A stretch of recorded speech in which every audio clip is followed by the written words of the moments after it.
Chapter 13.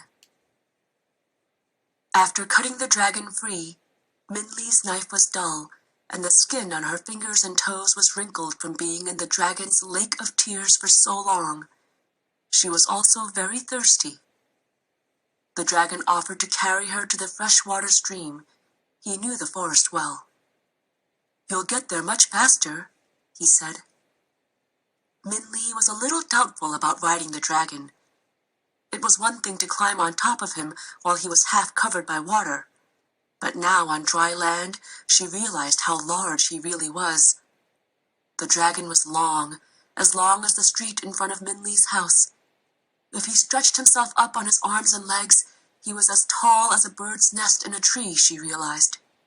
Even now, bending down for her, he was higher than her house. But he bent his elbow for her like a step, and with 2 hands she boosted herself up and then climbed onto his back.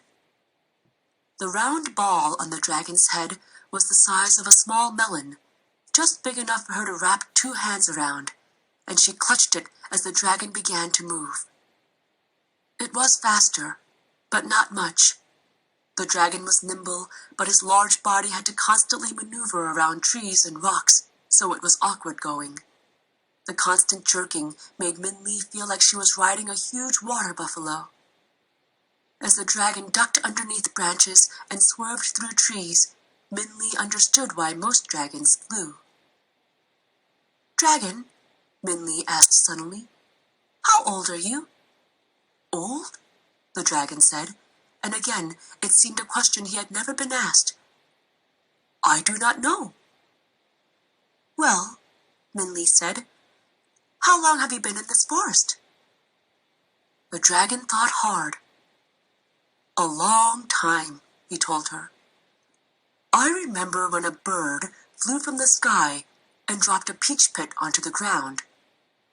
I watched that pit grow into a tree, and the peaches fell from the tree, and more trees grew from the pits of those peaches until it became the grove of peach trees that the monkeys have now taken over."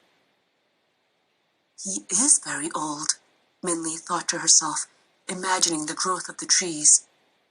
"Dragon must have been in this forest for 100 years.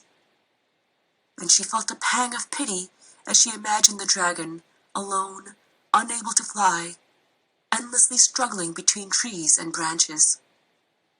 After picking up her things and drinking at the freshwater stream, Minli climbed back onto the dragon's back.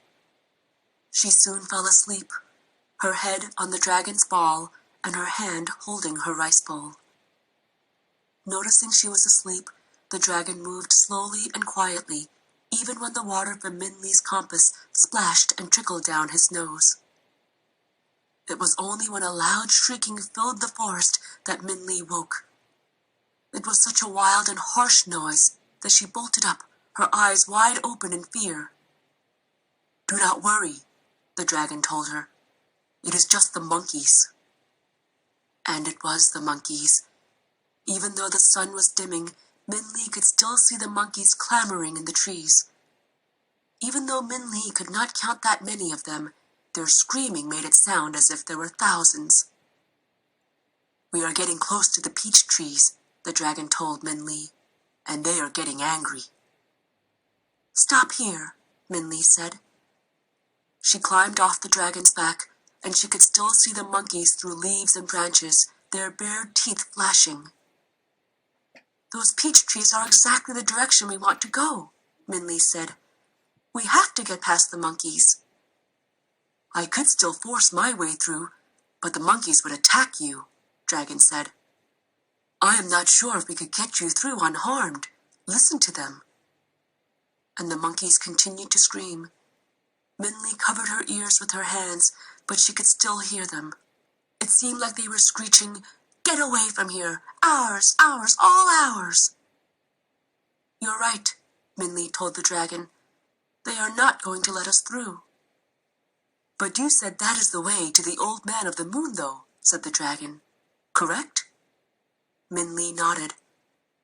The monkeys' shrieks were starting to sound like hysterical laughter, getting louder and louder, like a volcano about to erupt. She looked from side to side, but the monkeys seemed to be everywhere. There was no way around them. "Then," the dragon asked, "what are we going to do?"